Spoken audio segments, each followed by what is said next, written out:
ሰላም ቤተሰብ እንዴት ናቸው? ሰላም ናቸው? እኔ ያለሁ አልሐምዱሊላህ። እስኪ አንድ ትክክለኛ ገጠመኝ ላካፍላችሁ። እኔ ተወልጄ ያደግኩት ከዝቅተኛ ወይም ከድሃ ልጅ ነው ይላል ባለታሪኩ። የሳዑዲ ዜጋ ነው ባለታሪኩ። ከድሃ ቤተሰብ ነው ተወልጄ ያደግኩት።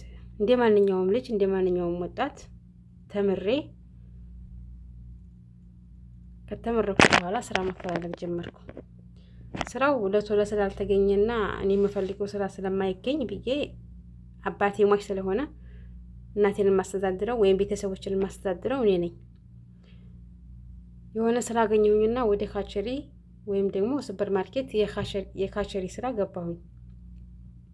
ያኔ ካቸሪ ስራ እየሰራሁኝ እያለ ከአልታት አንድ ቀን እናቴ መጣ፣ ልጅ ማግባት አለብህ አለችኝ።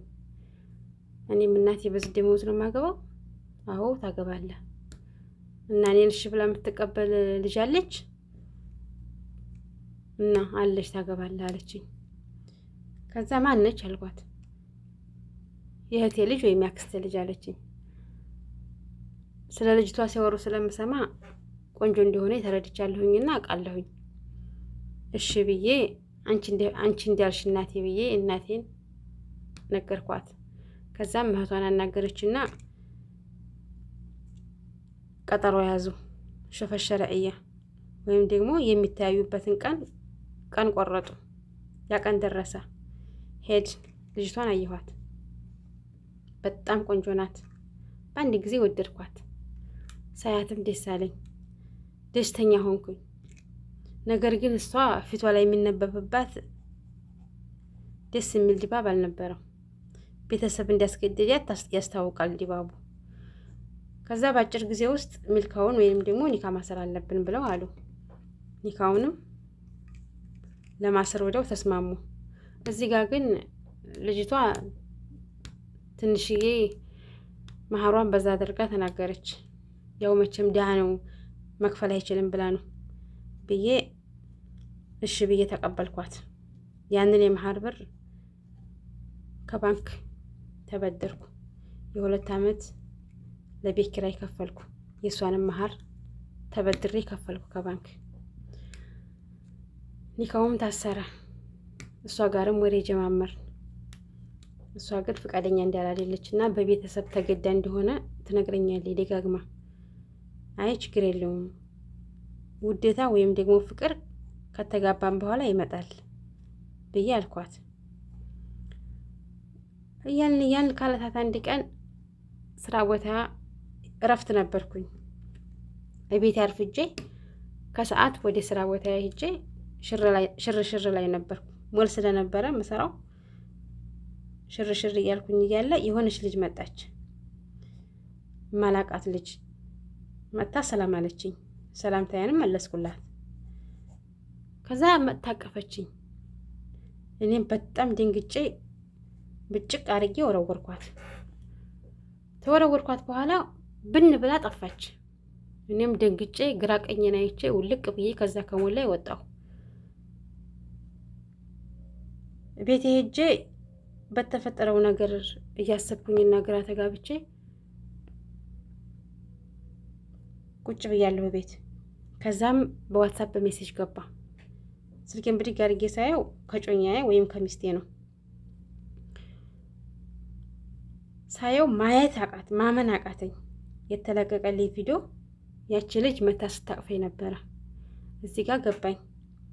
ጮኛዬ ወይም ሚስቴ ፊልም እየሰራችብኝ እንደሆነ ተረዳሁ። ከዛ ይሄንን ቪዲዮ ለቤተሰብ ከመልክና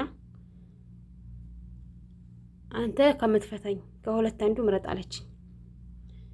የተሳደበችውን ስድብ ልነግራችሁ አልችልም። ላስረዳሽን ብዬ ብሞክር የማይታሰብ ነው። ምክንያቱም እሷ ናታ ድራማውን እየሰራችውና እያሰራችው ያለችው። ከዚች ልጅ ጋር መቀጠል የለብኝም ብዬ ወሰንኩ። ያወጣሁትም ወጪ እያንገበገበ ቢሆን ልጅቷን ፈታሁኝ።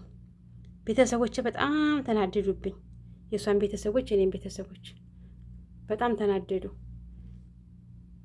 ነገር ግን ምንም ማድረግ አልችልም፣ ልጅቷም ጋር መቀጠል አልችልም ብዬ እዚህ ጋር ቋጨሁኝ። ከዛ እያልኩኝ ስራ ቦታ በነበርኩበት ሰዓት የሆነች ልጅ መጣች። የሆነች ልጅ መጣ ሂሳብ ሰራሁላት። ሂሳብ ሰርችላት ኤቲኤሟን አውጥታ ሰጠችኝ። ሳየው ባዶ ነው። እህቴ ባዶ ነው ብዬ መለስኩላት። በጣም ደነገጠች እና ግራ ገባት። በጣም ፈራች። ከዛ ሁለተኛ ሌላ ኤቲኤም አውጥታ ሰጠችኝ። ይሄም ባዶ ነው ብዬ መለስኩላት። በጣም ደነገጠች እና አለች እስቲ ቆይ እንደገና ሊው ብዬ ሳየው አሁን ባዶ ነው። ከዛ ሰራልሽ ብዬ ከራሴ ከፍዬ ሰጠኋት። በጣም ደንግጣ ነበረ። ልጅቷም ሄደች። ከዛ ረፍት በነበርኩበት ቀን ስልክ ተደወለልኝ ከስራ ቦታዬ ስልክ ሲደወለልኝ ምን ነው አታስተኙኝም እንዴ ብዬ አነሳሁላቸው። ጓደኞቼ ነበሩ። አይ የሆነች ሴትዮና የሆነች ሊፈልገው ነበር ፍቃደኛ ናት፣ ስልክ ቁጥርህን እንስጣት አሉኝ። እኔም ስጧት ችግር የለውም አልኳቸው። ከዛ ተመልሼ ለመተኛት ሞከርኩ፣ አልተሳካልኝም። ተነስቼ ስልኬን ይዤ እያለ ስልክ ተደወለልኝ። ስልክ ስትደውልልኝ የዛች ልጅ እናት ነበረች። ኤቲኤሟ ያልሰራላት ልጅ እናት ነበረች። አመሰገነችኝ። በጣም ጥሩ ልጅ እንደሆንክና የመልካም ቤተሰብ ልጅ እንደሆንክ ታስታውቃለህ ብላ አመስግና አካውንትህን ላክልኝ አለችኝ። ኧረ ችግር የለውም እኔ እኮ ብድር አይደለም የሰጠኋት ብሩም ደግሞ አልረባ ነው አልኳት። ነገር ግን በነገራችን ላይ ለእኔ ትልቅ ብር ነው። 200 ብር እንኳን አይሞላም፣ 200 ሪያል እንኳን አይሞላም።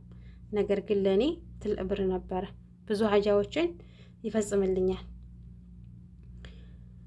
ከዛም አይ ችግር የለውም አካውንትህን ላክልኝ በዋትሳፕ አስቀምጥልኝ አለችኝ። ሂጄ በዋትሳፕ አስቀመጥኩላት። ከትንሽ ሰዓታት በኋላ በአካውንቴ የማይታሰብ ብር ገባ። እንደዚህ ሳየው 10,000 ይላል። አይኔ ነው እንዴ ወይስ ሞኘ ነው ብዬ ደጋግሜ ባየው 10,000 ሪያል ይላል። ከዛ ደወልኩላት። ሆነሽ ና አክስቴ ተሳስተሽ ነው መሰለኝ ብር መጥቶብሻል፣ አካውንትሽን ላኪልኝና ልመልስልሽ አልኳት።